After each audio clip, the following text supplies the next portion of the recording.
Good afternoon and welcome to NCIA's Industry Essentials Educational Webinar Series, our premier digital platform featuring a variety of programs to provide you timely, engaging, and essential education when and where you need it most.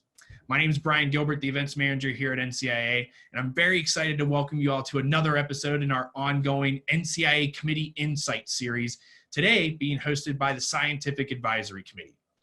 If you're just joining us, please be aware we'll be conducting Q&A at the conclusion of the presentation, so please pose those questions to the board by pressing the Q&A button along the bottom toolbar at any time throughout today's program. Even if you don't have anything to contribute yourself, do stop on into that Q&A area throughout the session and give any questions that are particularly worthwhile and will help contribute to the conversation and upvote, and that'll send them to the top of the feed for our team to consider. Also, stay on the lookout for additional prompts throughout the session, as our panelists will be requesting your feedback at multiple points throughout the conversation. And as noted, we do want to ensure this is an engaging and interactive conversation for all involved. Now, let's dive into today's session. This afternoon, 5 members from NCIA's Scientific Advisory Committee will provide an overview of the endocannabinoid system in a manner that is easy for general audience to understand. A better understanding of these topics will equip budtenders and other industry staff with the knowledge to have more productive conversations about cannabis with both customers and patients. Thank you once again to our audience this afternoon, and a special shout out to all the NCIA members in attendance today. And with that, please enjoy today's session entitled NCIA Committee Insights, the Endocannabinoid System and Cannabis for Industry Employees, being moderated by Elena Rodriguez, Managing Director at RM3 Labs. You've got the room, Elena. Take it away. Thank you, Brian. Thank you, everybody out there. My name is Elena Rodriguez. I'm the Managing Director at RM3 Labs. We're the oldest cannabis testing lab in Colorado, and we've been around since 2009. And now I'm going to pass it on to my fellow panelists to introduce themselves. So, Anne? Hi, I'm Ann Allworth, founder and CEO of Cannabis Education Solutions.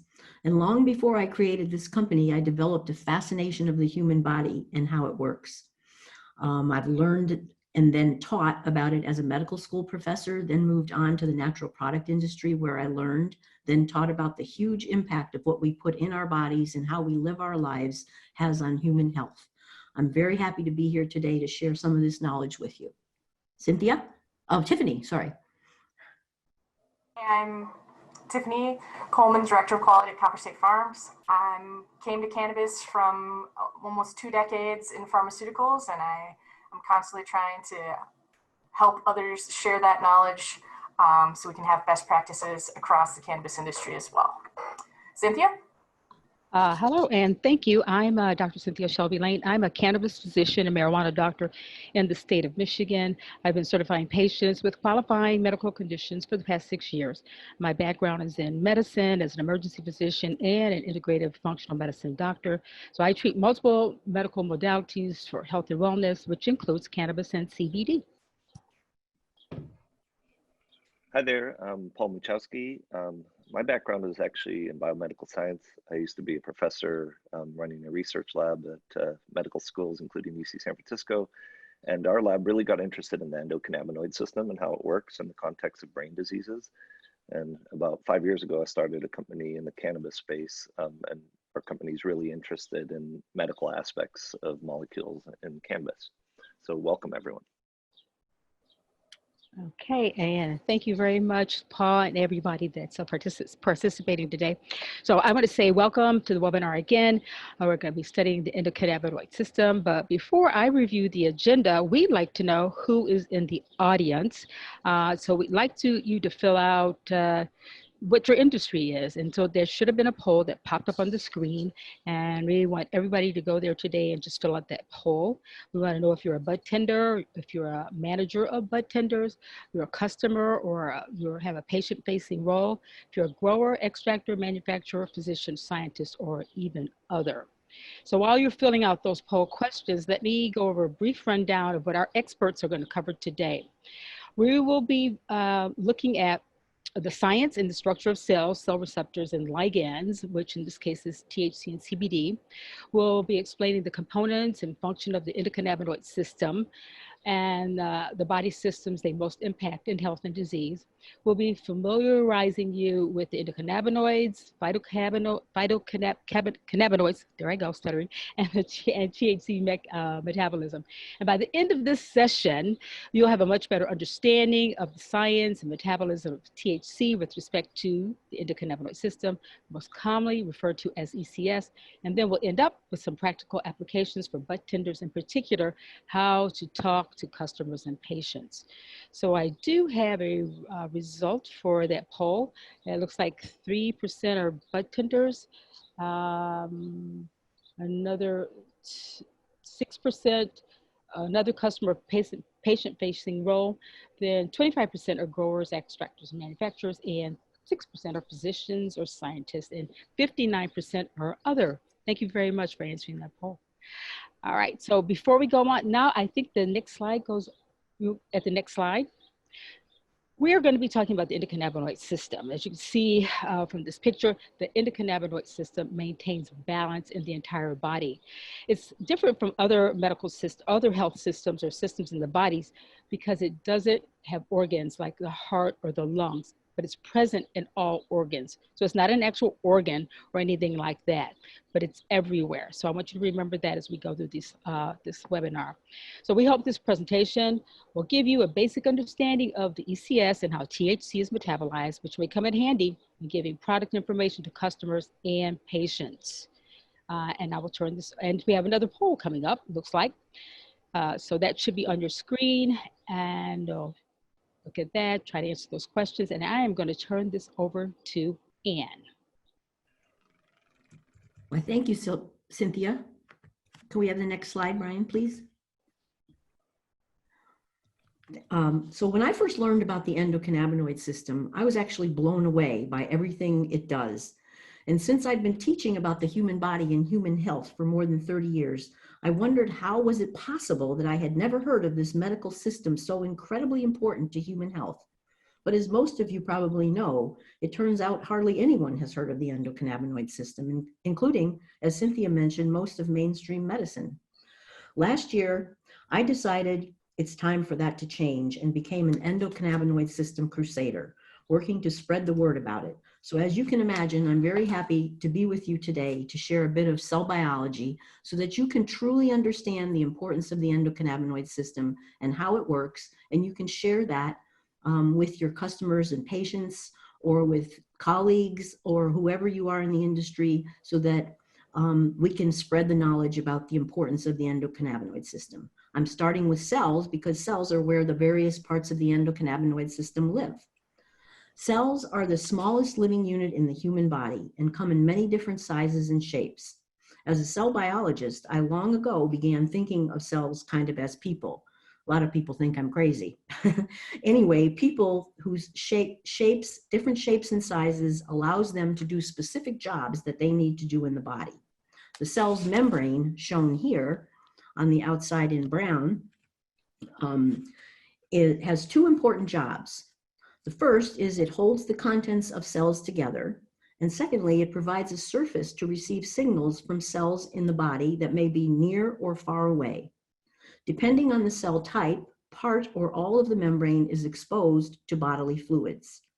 This bottom panel is a close-up showing that within the membrane, there are things called receptors, which get messages from things called ligands, which are floating in the fluids outside the cell. This receptor-ligand interaction is the way that cells all over the body are able to communicate and work together so that our bodies run the way they're supposed to. So let's take a look at how this works. So we'll move on to the next slide. As we'll see a little later, it's much more complex, but the lock and key mechanism helps to explain the basics of how ligands and receptors work. The key has a specific shape that matches the shape of the holes in the lock. And when the key fits into the lock, it opens, and the cell gets the message from a cell elsewhere in the body. I think of the ligands as a kind of language cells use to pass messages on to each other. So you can see where the locks and keys are relative to the cell membrane. Let's bring a close-up cartoon of the membrane, which has several different kinds of locks, aka also known as receptors, that have a specific shape sticking out on the surface of the cell. And here on the outside of the cell, floating in the bodily fluid, are the ligands or keys. When the key fits, the lock opens and the message from another cell is delivered. Next is a quick review of ligands and receptors. So can we move the slide, please? So we know that the receptors or locks live within the cell membrane, and receptors each have a specific shape that sticks out into the bodily fluids. It's the matching of the shapes of the many different types of receptors and ligands that allows cells of the body to talk to each other. Remember, ligands or the keys are the language that cells use to do this by matching their shape to the receptor with a matching shape. And when they join together, the lock opens and the message is sent to the cell. Examples of ligands include neurotransmitters, growth factors, hormones, and endocannabinoids. Let me give you an example you can grab right onto. And ligands don't have to be made in the body. Ligands can be ingested or smoked or eaten. And when the ligand is THC, receptors living in the membranes of cells in the brain's pleasure center receive the message that results in people getting high, which is because THC has a very similar shape to one of the parts of the endocannabinoid system. So this is a perfect time to look at the parts or the components of the endocannabinoid system, which, remember, are located not just in cells of our pleasure center, but in cells all over the body. There are really three parts to the endocannabinoid system. Can switch the slide, please, Brian. The receptors, the endocannabinoids, and the enzymes. So those are the three parts. Cannabinoid receptors 1 and 2, also known as CB1 and CB2. The endocannabinoids AEA and 2AG are the ligands that we make in our bodies that have a very similar shape to THC and other cannabinoids in the cannabis plant. And lastly, the enzymes, FAAH and MAGL, that break down AEA and 2AG respectively. This system is dynamic. It's always moving and always changing in response to the constantly changing needs for endocannabinoids to maintain balance in our body. The activity of the enzymes can affect the levels of AEA and 2AG. These changes occur as the endocannabinoid system carries out its function to maintain balance throughout the body, which doesn't always happen. And Paul is going to talk a little bit more about it later, but it's called endocannabinoid deficiency, which we'll see can lead to serious problems in human health. But right now, Paul is going to tell you how both endocannabinoids and plant cannabinoids interact in our cells. Paul? Yeah, so the important point here is essentially that the same system, the same endocannabinoid system is used by the plant molecules as the endogenous molecules. So while there's, in the body two well-characterized endocannabinoids that hit these receptors and cause all these different physiological changes, in the plant, it's even more complicated. There's something like 500 identified molecules in the plant. Some of those, like THC, are known to act on CB1 receptors, but lots of them act on many other receptors. So it's complicated, but the cannabinoids and endocannabinoids typically work through the same fundamental mechanism in the body. Next slide, please. So when I said complex, that leads me right to the next slide, which is what's known as the so-called entourage effect or principle. And that's the whole idea that it's not a single molecule that is responsible for the effects of cannabis, but it's this entourage or group of molecules that influences physiology when you smoke cannabis or ingest cannabis. And probably the easiest principle or concept to understand here is one that's called synergism, whereas, for example, you could have a low or high response to a particular phenomenon. Let's say it's sleep in this case. So THC might cause a small benefit to help sleep. Certain terpenes might do that as well. But if you put them together, they not only have an additive effect, but they can actually synergize. They can potentiate or maximize the effect. And basically, that's why the system is so complicated, but also so fascinating at the same time. Next slide, please. So now we're going to move on to talking about roles of the endocannabinoid system in health and disease. And Anne's going to take it away.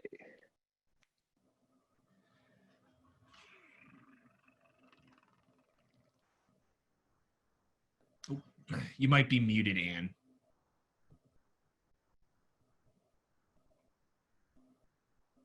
Sorry about that, folks. I was muted. So thanks, Paul. We'll look at all the other systems in the body that the endocannabinoid system maintains balance in. The digestive system, which of course gets the food we eat, takes out the nutrients and eliminates the waste. The urinary system helps with removing waste as well from the bloodstream. The cardiovascular system is the heart with all its vessels moving blood around the body to deliver nutrients and oxygen to our cells and taking away carbon dioxide and other waste products. The respiratory system coordinates with the cardiovascular system to make the exchange of carbon dioxide and oxygen possible in the tiny vessels in the alveoli of the lungs. The endocrine system makes and then distributes lots of hormones, which I hope you all remember are one of the many ligands cells are able to coordinate their activities with, including the reproductive system, which I think we all probably know the role of. The skeletal and muscle systems work together to allow us to move about. The skin is kind of similar to the cell membrane in that it encloses and protects the contents of the body. The immune system also is very important in protecting us from all the various organisms that make us sick. And finally, the nervous system and the brain and all the nerves of the body, which direct lots of the activities of the systems I've just mentioned. And lastly, but not in any way the least, the endocannabinoid system, which interacts with all of the systems.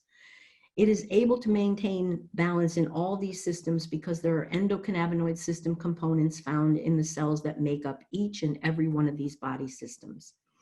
So that's how important it is in human health. And we move on. Paul. Okay, so how do we actually know that the endocannabinoid system is important? And I think this is, some data that I think most people are unaware of. So in the lab, people have engineered mice such that they lack the major cannabinoid receptors, and then people studied those mice to see what happened. And so, for example, if you take away the major receptor CB1, these mice have all sorts of issues, including depression. They have more susceptible to stress. They are less sensitive to pain. They actually move around less. I mean, so you can imagine all these what are called phenotypes or behaviors are due to the endocannabinoid system being important in many different contexts. And let's go on to the next slide. And conversely, if you take mice lacking the CB2 receptor, so just as I should have mentioned this earlier, but CB1 is the major cannabinoid receptor that's expressed almost everywhere. CB2 is actually mainly on your immune system. So generally speaking, when you take mice lacking CB2, they have impairments in their immune system function. But interestingly enough, because immune system is important for many other things like disease, if you take mice lacking CB2 receptors, you actually make a lot of diseases worse. Next slide, please.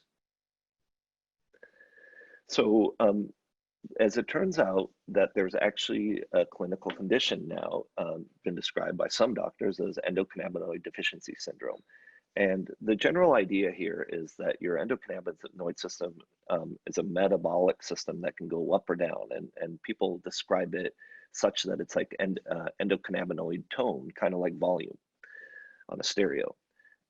And so there's really strong evidence in humans that certain conditions, migraines, fibromyalgia, and irritable bowel syndrome, are associated with endocannabinoid deficiency. We know that because we actually went in and scientists went in and measured endocannabinoids in those patients and saw that they were low.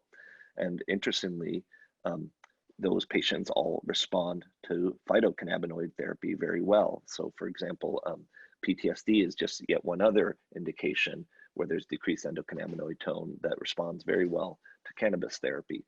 So there might be a lot more known about endocannabinoid syndrome in different disease contexts, but we're kind of at the early stages of these. So, but there's strong evidence for the diseases I mentioned in this slide.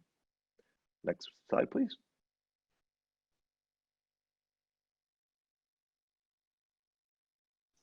Okay, then. so now we're going to change gears and talk about THC metabolism. Next slide. The THC effects that you feel are based on how the THC is metabolized or used within your body, which is in turn based on how you consume the THC. Here's a table comparing two of the most common consumption methods, inhalation and ingestion. The big difference between these methods is the first pass metabolism that occurs in the liver when you eat THC. This pass through the liver does not happen when you inhale THC. Inhaling THC leads to shorter onset and duration times than eating THC. Also, consumers may feel a more intense high when taking edibles. And next, we'll discuss reasons for why this is. Next slide.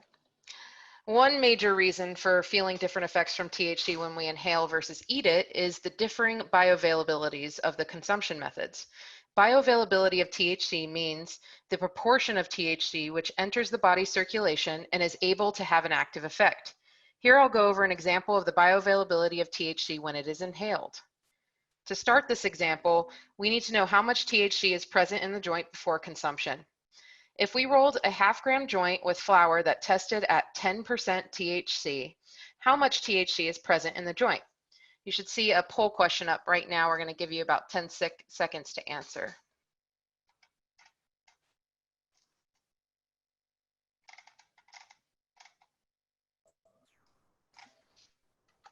All right, our responses are trickling in. We're just over 50%. Give it 5 more seconds. 3, 2, 1. All right. The answer, it looks like most of you got it, is 50 milligrams. Well, scientists have researched that the lung bioavailability of THC during smoking, on average, is up to 70 to 80% of the THC is actually lost when you actually light your joint. It can be lost from breaking down by heat or side stream smoke loss. Then the amount of THC actually absorbed in your lungs can be further affected by your lung surface area, inhalation deepness, and the time you hold your breath. So in other words, at most, you'll absorb 20 to 30% of the THC in the starting joint. That means in this example, through the act of smoking, it's likely only about 15 milligrams or less can make it into your lungs. And there's been less research performed on the bioavailability of THC when it's ingested, but one study, number 5 in this list on this slide, estimated that for a chocolate cookie dosed with 20 milligrams of THC, the systemic bioavailability was only about 3 to 9%. Next slide. Another reason for feeling different effects when you smoke versus eat THC is the kinetics of THC, which means how it enters, moves through, and exits your body, and what other chemicals are created from it over that time. These graphs depict the blood concentrations of THC and its two metabolites, 11-hydroxy-THC and carboxylic acid THC. These chemicals are called metabolites of THC because they are the intermediate and end products created as THC moves through and is used by the body. THC and 11-hydroxy-THC are psychoactive and may cause inebriation, whereas carboxylic acid THC is not active and is the form THC is excreted in. This first graph on the left shows the levels of THC and metabolites after it is inhaled. You can see the red line showing THC has it being detected in the blood almost instantly as it peaks in the first 3 to 10 minutes after inhalation. Then the level of THC drastically and quickly drops. During this same time, you can see a tiny peak in the 11-hydroxy-THC blue line, where the level of this psychoactive metabolite stays pretty low, going to 0 within a couple hours.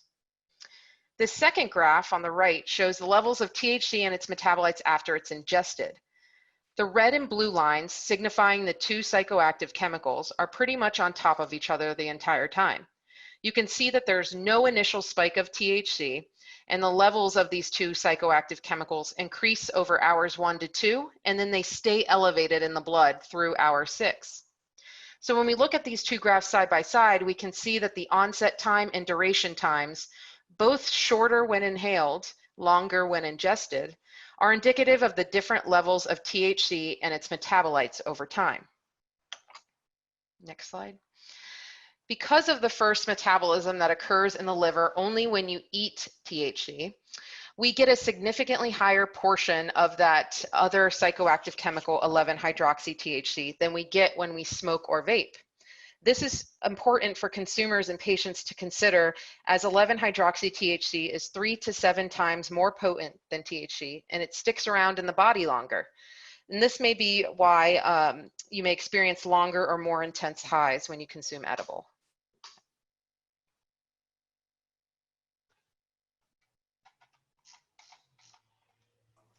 And thank you for all that information on the endocannabinoid system and how our bodies metabolize THC in a different way. You guys should be getting a poll here in a minute to ask you a few more questions about your personal experience relating to customers and patients. If you were a bud tender, which I believe most of you are not. So if you could take some time to answer that, and then once the poll is complete, we will move on to the next slide.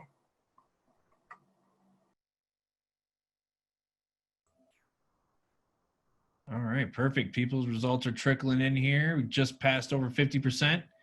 Get those results in, people. Like I said, you have to participate in every poll during the session to be entered into that contest to win some limited edition NCIA merchandise. See if we can get up to 75%.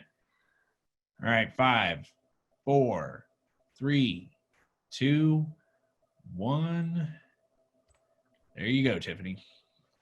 All right, so it looks like most of you have never received any training on what would be appropriate to say to customers, but you might also not work with customers based on the information you guys provided in the first poll. And it looks like you also have never really had to give medical advice to a customer or patient, except for a handful of you. So if we could go to the next slide, please. All right, so as this slide shows, there's a really a good survey was performed by the Cannabis and Cannabinoid Research Journal. And in this journal, what we learned was that 55% of the bud tenders, people responsible for talking directly to cannabis patients and cannabis recreational consumers, had reported some kind of training for their position.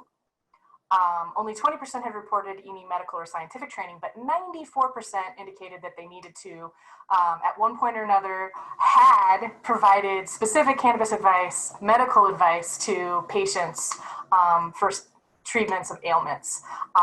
And specifically, they even broke it down into the kinds of medical ailments where they were providing this information. And as you can see, it went from everything from pain all the way down to dealing with specific kinds of immunocompromised deficiencies and whatnot in the body. One of the things that we are trying to convey here is that even though you may have all of this knowledge, if you're not a doctor or medical provider, providing that kind of information is inappropriate. And we want to assist you in learning how to not provide that kind of inappropriate information in the future by providing this training, as well as doing some role playing to help answer the kinds of questions that you get, which we have even been getting while we are here giving this webinar today, the kinds of questions that you may get. So if you guys want to use the question and answer or the chat function to send us over some additional questions that you may be thinking people would answer, and we will go through some role playing on how to appropriately answer those questions if you were to receive those while you were bud tending.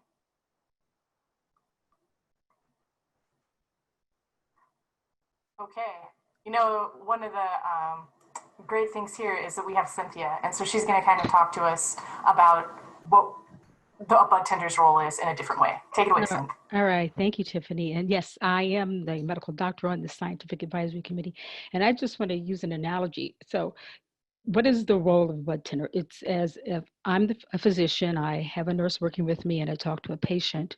And then there's the owner dispensary, they hire a bud tender, and they talk to a patient. The common denominator is still the patient. So what is the role when you're not a medical doctor or a healthcare provider in that sort of patient-customer scenario? The first thing, it depends heavily on the state's regulations, which drive the type and amount of training that bud tenders receive. And as Tiffany stated, some people have training, some don't. And in some states, medical bud tenders are called patient advocates. So you do have to adhere to state regulations. And next is customer service. The budtender's primary focus is customer service. And from that aspect, there's no difference between medical and adult use budtender. So customer service, let's go back to that. Customer service has to literally be stellar. That goes without saying, because in most industries, but in this industry of cannabis and with retailers, you have a little bit more to contend with as operators and owners than traditional industries. That's because there's a huge educational component involved. So it's not medical advice, it's an educational component. And that not only that, but the law requires budtenders to be able to provide advice without actually making recommendations. So budtenders also need to have a thorough understanding of cannabis, the various consumption methods, the dispensary specific offerings, no matter which type of customer they're seeing, whether that be a patient or a consumer or whatever you call your client. But at the end of the day, the products are the same, whether they're labeled medical or adult use. So budtenders need to be aware of that. So I just want to say, budtenders need to stick to personal statements as budtenders and try to be informative with respect to their answers and questions as well. And being a budtender requires a lot of skill over time. Some people, and I'm sure in many situations, budtenders know way more than I do, but we're talking about giving out medical advice on what your role is. So there's always a disclaimer: I'm not a doctor, I'm not qualified to give medical advice, and if you seek to use cannabis as medicine, consider consulting with a physician educated in medical marijuana.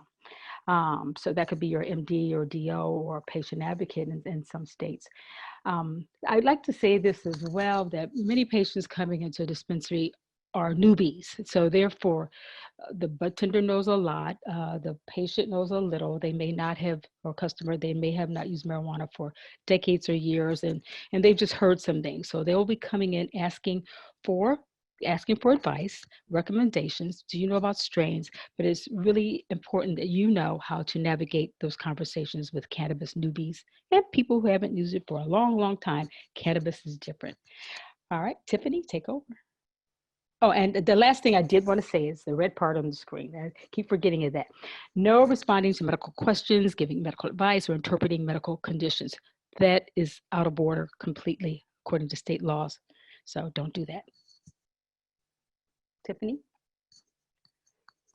Right, so it looks like some of you guys have put in some questions, and Paul is going to go ahead and give us an example of how this question should be answered from a budtender's perspective, and he will probably also be able to give us a little more scientific understanding of it as well, because this is what Paul does. Paul? All right. Just let me get sure that I have the right one up. Okay, so yeah, we had several questions related that are kind of the similar thing, and that's the idea of what are the differences between vaping and smoking. And so my view on this sort of thing is that the budtenders should try as much as they can and familiarize themselves with the basics of what's known. So for example, vape is a vapor. It's a heating up of an oil that causes the molecules in the oil that go into vapor like steam, versus smoking, which is combustion, right? Which is flaming up a plant with a fire. Each of those has different aspects and safety concerns with it. So, you know, people always say, well, is one safer than the other? And ultimately, I think the right answer is we don't really know yet. And that's something that I think everyone's looking at very carefully right now. We certainly know that there's certain molecules that can go into vapes that can be very toxic to people if they're inappropriate molecules like contaminants and pesticides and things like that. But that's the basic idea of the differences between the two. So that could be joints, it could be smoking from a bong, it could be, it's the basic concept is combustion versus vaporization.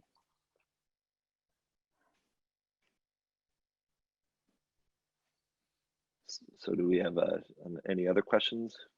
Yeah, we do have more questions. So there's another question that looks like it was provided asking, is there any correlation or not with the current pandemic in cannabis and any side effects?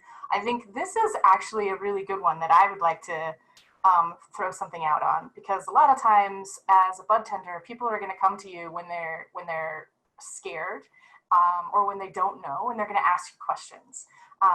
So it's always okay to make I statements and acknowledge what the person is saying to you without actually providing any medical advice. So in this case, we might be able to say something along the lines of, oh man, are you worried about the pandemic? And say, I am also worried about the pandemic, especially if you are, or if you're not, say, I'm not really so worried about it. And then use that conversation to move away from specific questions about medical advice, right? So perhaps a person is coming and they want to know if they take a whole bunch of cannabis, will they be protected from the pandemic? This is a question I have received recently, which you may have also received.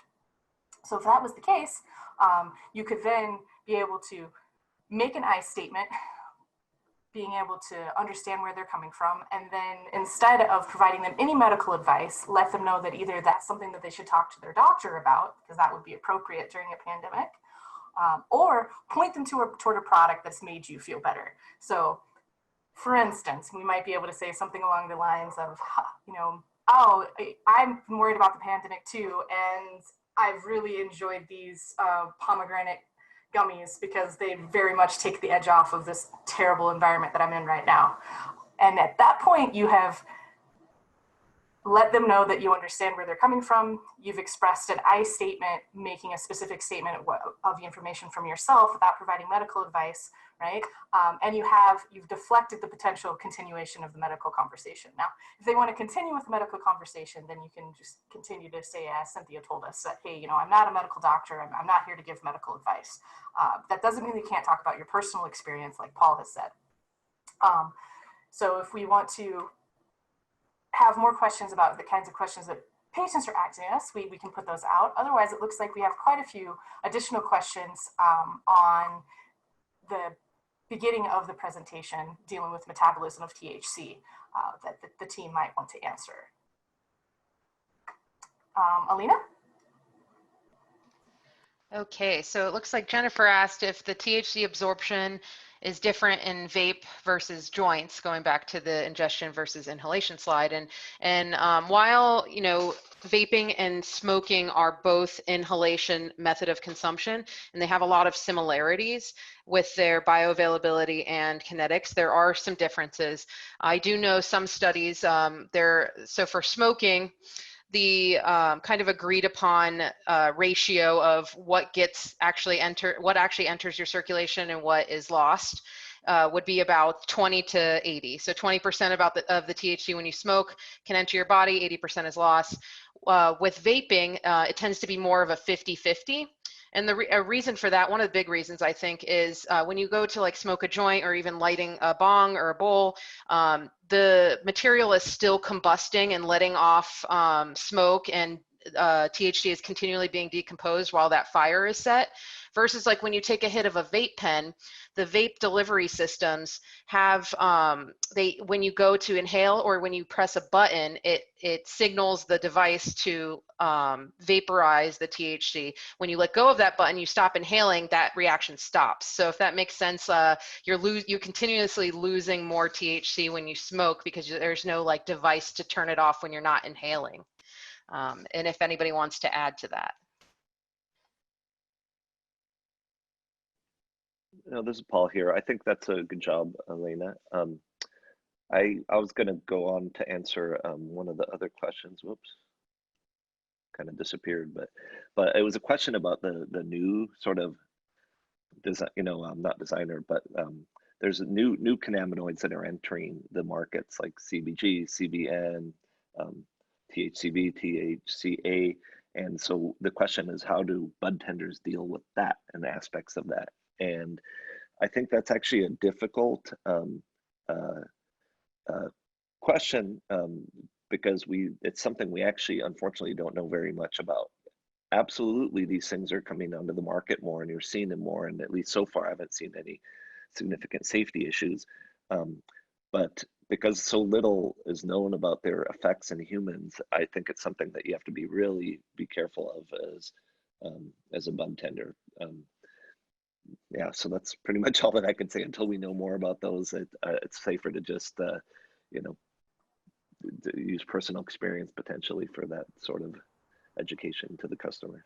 Right. And one should also remember, Paul, that as a bud tender, it may not be your responsibility to be that scientist.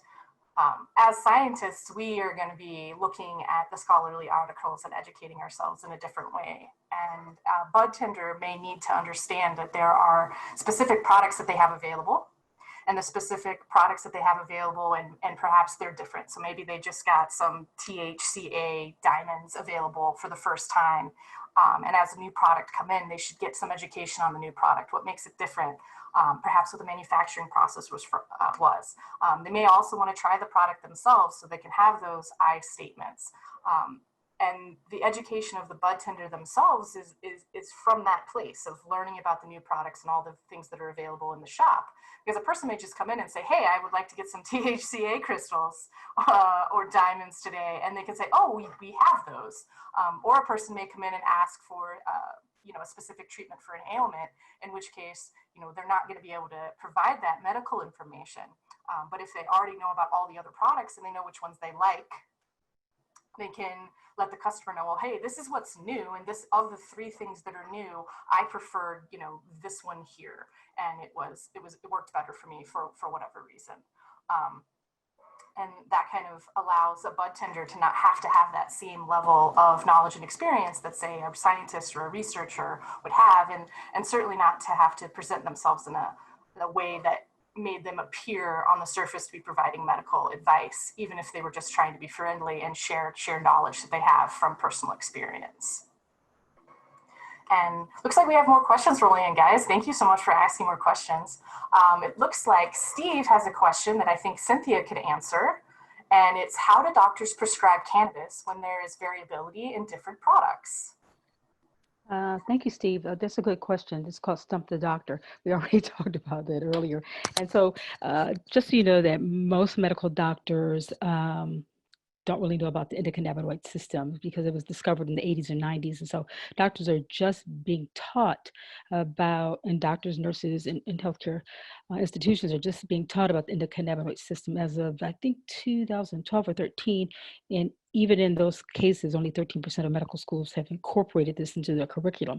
So when you ask, how does a doctor know what to do? A doctor has an understanding of a patient's complete medical history.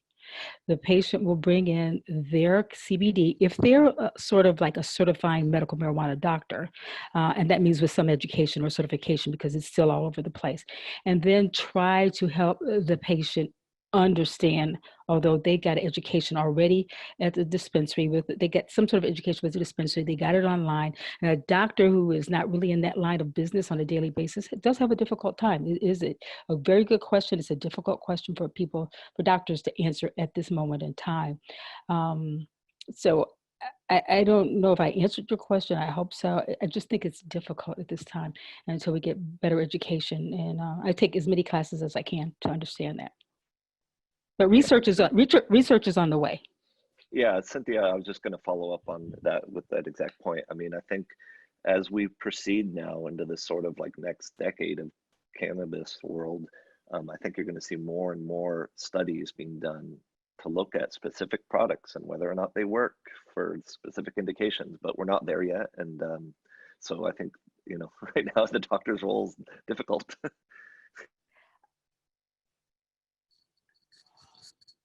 That's great. And another thing I'd like to mention is that the CBD and THC and cannabinoids are metabolized through the liver, as Elena said, first pass metabolism. So drugs also metabolize in those areas too. So that's an understanding that doctors need to know, and that doctors do need to know if you're using CBD or THC, because prescribing can change, metabolism changes. oh, that's great information to know. It looks like Will Stevens has asked us to answer question number 10, what are terpenes and how will they affect my high? And can you loop us back into the ECS with the answer to this question?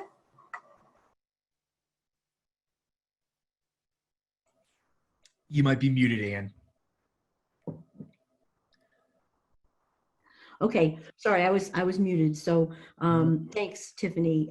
I'll start with talking about terpenes and then answer about how they can affect your high. It all really is, we're going to go back to what Paul was talking about when he talked about the hundreds of chemicals that are in a cannabis plant. So terpenes are the chemicals found not only in cannabis, but in hundreds of other plants, including most fruits and vegetables. Among other things, they're responsible for the plant's taste and smell. So limonene, which is present in many strains, has a citrusy flavor and aroma. And that's because this is a terpene that is in nearly every single citrus plant on the planet. Also, terpenes are very important in the entourage effect that the different strains have, which Paul spoke about earlier. And he explained how the hundreds of different chemicals in cannabis interact with our cell membranes in a way that is far more complex than the basic lock and key mechanism that I talked about earlier. And that's because these other chemicals actually change what happens when cannabis is ingested and make a difference. They make a difference in the fact that they can act together and increase the effect of it through synergism. So when someone, and it's important for everyone to understand that, you know, people with different kinds of medical conditions will be better suited for different strains because of the terpenes that they have in them. So for example, when someone has, say, irritable bowel syndrome, there's a lot of scientific data showing abnormalities in the endocannabinoid system components in the gut, such as the endocannabinoid deficiency syndrome. So it's great to provide a good balance of THC to CBD, but it's also important to pick a strain that has terpenes that will be helpful. So for IBD, a strain with a good amount of beta-caryophyllene would be a great choice because of its gastroprotective properties. Whereas if the patient has multiple sclerosis, MS, they may have trouble sleeping and be troubled by painful spasms in their muscles. So a strain with myrcene would be a good choice because of its sedating and muscle relaxing properties. This is what we call strain alignment. And it's very important. And because we know that whole plant forms of cannabis, whether edibles or smoked, are better able to help with imbalances in the endocannabinoid system than just THC or CBD, or a combination of them are able. And that the different ratios of cannabinoids, terpenes, and flavonoids in different strains has very different abilities to help, which is, as I said, is called strain alignment and why it's so important. And about the terpenes affecting your high, absolutely. Some terpenes can actually bind directly, not too many, to CB receptors, and others change the effect of THC by an additive effect that Paul talked about earlier. So yes, terpenes are very capable of affecting your high, Will. Thanks for the great question. All right, so as you guys can see now, we're moving on to questions and answers. Looks like we have another question here from Clarissa. So Paul, if you could assist us with answering this. Is it true that the opioid receptors aid or interface to assess the endocannabinoid system? So that's an excellent question, and the answer is yes. There's studies that have mainly in animals, but some studies in humans as well, that the two systems actually overlap to a very significant level, and so it's an area that is being further explored as we speak by a lot of different research labs. But I can say, like, just bring one example up, is that people have found that people who are addicted to opiates, prescribed opiates, can actually be weaned pretty dramatically from those opiates by introducing cannabis. And so there's a handful of research groups right now looking very carefully at all this. There's also been some really interesting studies on CBD and anxiety related to opiate taking and overtaking. So the short story and answer is just that yes, they totally overlap and are important, and it makes sense. If you look at what's known about the anatomy of where these systems are in the brains. Thank you so much for that answer, Paul. Do we have any more questions from the audience today? It looks like we've answered pretty much everything that came in, but now is the time. Okay, we got another question here. Is there a difference between botanical terpenes and terpenes from cannabis in terms of the entourage effect? Ooh, that sounds like a question for Anne and Paul. Yeah, I think it is a good question for Anne and Paul. And I think, you know, they're the same terpenes. I mean, the limonene in an orange is the same as limonene in a cannabis plant, as far as I know. Paul, is that true? Yeah, so there's always confusion about this, and I think a lot of it is because um, there are companies selling cannabis-specific terpene mixes. When you look at the chemical structures of the terpenes, a terpene's a terpene, it doesn't matter where it comes from, okay? So are there unique terpenes to cannabis? Not so much, actually, that we know of so far. And so, but the question is, in terms of an entourage effect in a strain, you know, how are those terpenes helping or not, versus in some formulated product? So, unfortunately, we don't really know the answer to that at this point. But what I would say is, if you're like a manufacturer out there, the most important thing isn't whether it's cannabis-derived terpene or botanical terpene, it's the source of your terpenes, and are they highly pure and not having contaminants in them? That's really the bigger concern than whether they're cannabis derived, because even when you the bottom line is that these terpenes are present in cannabis generally at pretty low concentrations, and so it's not very cost effective to isolate a single terpene from a cannabis plant. It's a lot easier just to get limonene from a lemon peel. So that's why people use botanical terpenes. They're less expensive and they're highly purified. So when you see people selling these terpene mixes that are coming out of cannabis, that's true, but you don't really know what's in there. They're ill-defined. I mean, it's totally dependent on how those terpenes were purified away from the cannabis in that particular plant and strain. And my concern in that particular case is that there's a lot more variability than actually if you start with completely pure terpene. But the bottom line is structurally they're the same. I really appreciate that answer. I would just like to add that from the quality side of things, that the purity of a lot of these food grade terpenes that people are using in their formulations is guaranteed, right? It's regulated by the federal government. There are standards that people have to meet. And that doesn't necessarily mean that the ones coming from cannabis aren't meeting those standards. It's very possible that they are, especially if they have any kind of quality system and testing in place. But there is a fine line between, you know, a regulated, federally regulated and controlled industry and a state regulated, because things will be different from state to state to state, which we should always remember.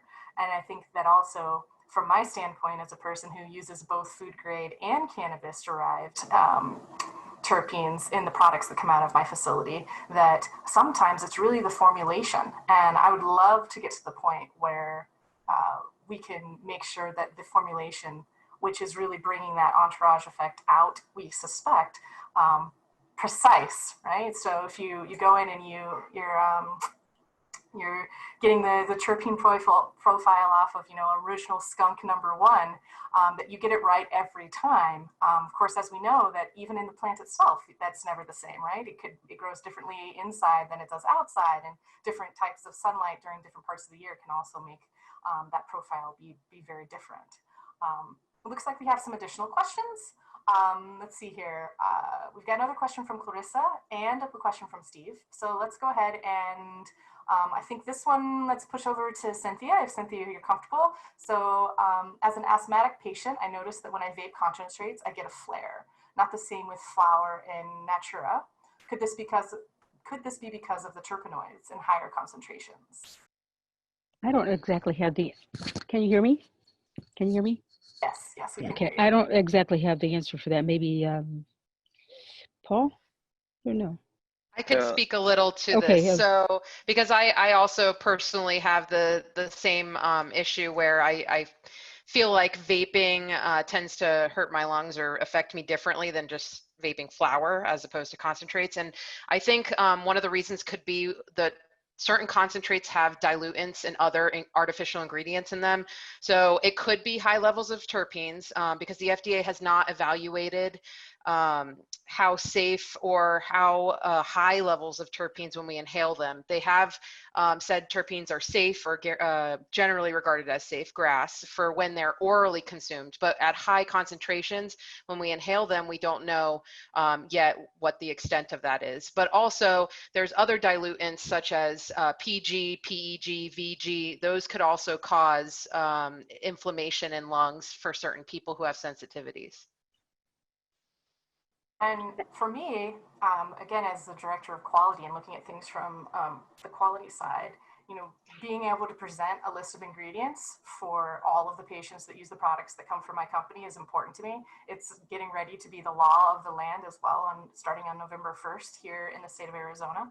And it's important because if you're only smoking oil and it doesn't have any of these other things that you might be sensitive to, then you would know, hey, maybe it's actually, the PG, the dilutant, and it's not this other thing. If you have quite a bit, say 2 or 3% of these food-based terpenes, where you might only have, 0.5% or 1% of naturally derived terpene present, you can make those decisions as well. So it's all about making sure the consumer has the information to make the right choice for themselves. Oh, look, we got more and more questions. Okay, a question coming from Steve. Does anyone agree that a manufacturer also needs to control cultivation to enable creation of products of consistent potency and quality versus buying cannabis biomass from outsourced farmers?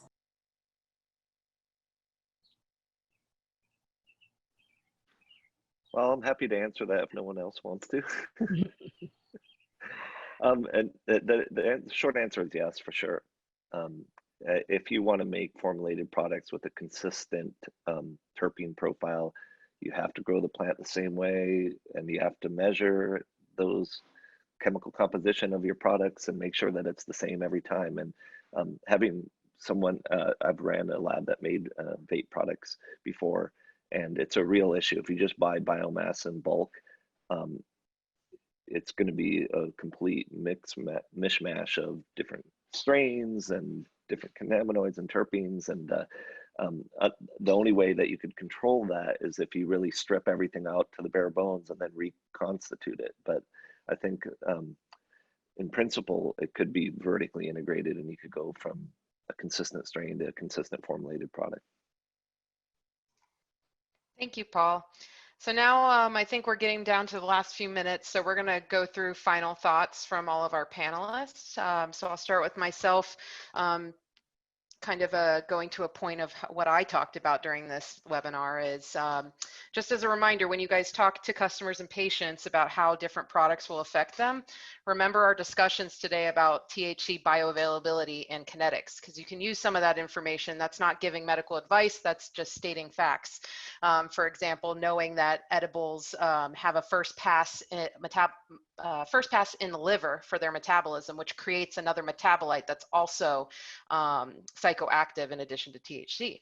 And now I'll pass it on to Anne for her final thoughts. Well, my final thoughts are that I hope that all of you will take the information about the ECS and share it with everybody you know, because I think everybody should know they have an endocannabinoid system. Now, those are my words of wisdom. Tiffany?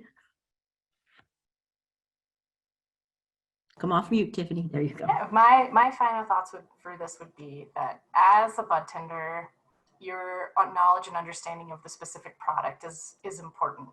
And that may mean understanding how the ECS works so that you can explain the difference between edibles and inhalants, for instance, or maybe even between edibles, inhalants, and topicals. And that information is real, and it's true, and it's facts, and you don't ever have to worry about that being medical advice, which I think Alina already said. And that also knowing where those products came from and how those products affected you and being able to share that is the most important thing you can do, because there's never anything wrong with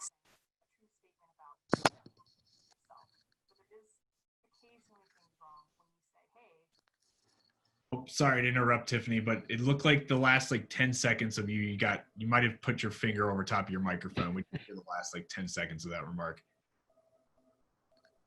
Okay. Oh. Yeah, it's still happening. It might have gotten unplugged. Yeah, it's still there. Sorry about that. But yeah, pass along that final thought in the chat room, and we'll turn it over to Cynthia from here. I just want to say thank you. I'm always happy to be a part of these conversations as we go into the future with cannabis and cannabis education. So as a doctor, I work with patients, I work with nurses, medical assistants, and I'm also working with budtenders and patient advocates. So we're all in this together. I also like to see that doctors in most states have a license to certify medical patients, but they don't have an education.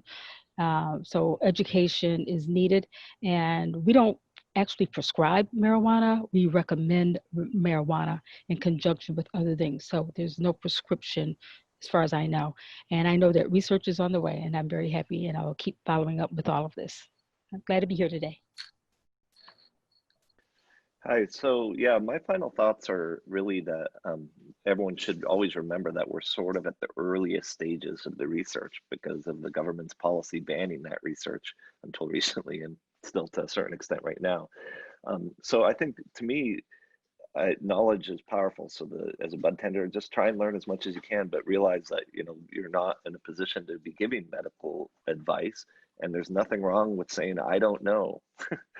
So I think it's an exciting time. There's a lot of promise for cannabis, but we're going to learn a lot more in the next decade.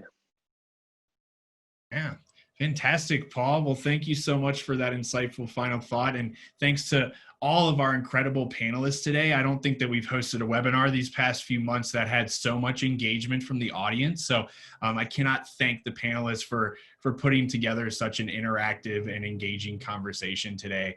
Let's give them all a big virtual round of applause. If you all enjoyed today's session, why don't you throw your hand up in the air in the attendee pool? Awesome. Always love seeing my screen filled up with those.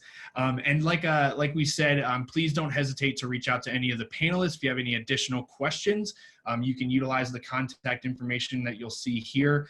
And we'll also be sending a PDF of the presentation immediately to you all upon the conclusion of the session and your completion of the attendee survey. So make sure to fill out that survey after leaving the meeting room, and please contact the panelists with any additional follow-up questions or offer to support their vital efforts across the country. So we hope you all will continue your engagement with NCIA's online educational offerings by joining us for the next 2 editions of our ever-expanding Industry Essentials webinar series. Next Wednesday afternoon, we have another edition of our NCIA Committee Insights series showcasing content produced in partnership with one of our 15 member-led committees. This session will be hosted by NCIA's Marketing and Advertising Committee and feature an all-star panel of experts from companies including AFC Products, Outfront Solutions, Dixie Brands, and Simplifia.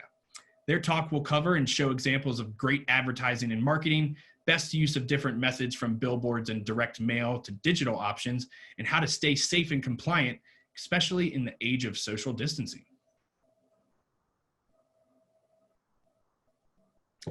And following that, on Wednesday, July 15th, we'll be presenting a session conducted by members of NCIA's Diversity, Equity, and Inclusion Committee, featuring several special guests from the Chicago community. Their conversation will cover what has taken Illinois so long to announce its first round of social equity license winners, and if the program is making the impact it set out to in communities disproportionately impacted by the war on drugs. You'll find out directly from stakeholders in Illinois how the program has or hasn't been working, and learn how the failings and successes in Illinois thus far impact other social equity programs around the nation. Learn about this session and NCIA's recently announced Equity Scholarship Program by reaching out to NCIA's Diversity and Equity Coordinator, Tahir Johnson. You can reach him at tahir@thecannabisindustry.org. As with today's session, this webinar, these 2 upcoming webinars are free for both NCIA members as well as non-members to attend. So if you haven't already, please head to NCIA's website to sign up today and invite as many of your colleagues who might be interested as well. Before we do leave you with this new end of event member montage and credit sequence, I do want to make one quick note. I did notice that a number of people who participated in the icebreaker poll earlier at the beginning of the session notated that they were not currently NCIA members. I would highly suggest that all of you all that are not currently NCIA members do consider membership with the organization. Clarissa Creek, our Director of Business Development, has been actively participating and engaging with the session throughout the webinar. So she would be very interested in talking with you more about all the benefits that NCIA membership can unlock for you at the moment. We're in the process of we're in our application period for the next upcoming year of committee terms. So if you did want to participate in NCIA on a committee, and help produce some of the amazing content and work that you just witnessed, I cannot highly encourage you enough to join at this time and apply to join a committee. And then additionally, I did notice that a number of you all said that you were current NCIA members. I do want to note that there are a wealth of digital marketing sponsorship opportunities available at the moment. If you are one of the companies that's struggling figuring out how to get the word out about your business at this moment, these digital opportunities, especially the Industry Essentials webinar series and our upcoming Cannabis Caucus cyber events, which we're going to be debuting, or we're going to be hosting again after the successful debut earlier this month, have an enormous amount of exposure opportunities surrounding them. Clarissa would be the first person to chat with regarding sponsorship interests. So if you have participated in these webinars and understand the value that we can provide by pushing your message out on our platform, please do not hesitate to reach out and secure a spot surrounding one of these amazing programs coming up later this month. All right. And with that, thank you all so much for participating in another NCIA Industry Essentials educational webinar. A huge thank you again to all of our panelists, our audience members, and our NCIA member businesses, which make our work possible. As noted, please complete the attendee survey after leaving the meeting room to gain immediate access to our presentation and exclusive 30-day access to a formatted video recording sent directly to your email inbox and also housed on the new NCIA community platform, NCIA Connect. I hope you all have a wonderful week, and I look forward to seeing you all again next time for another NCIA Industry Essentials educational webinar.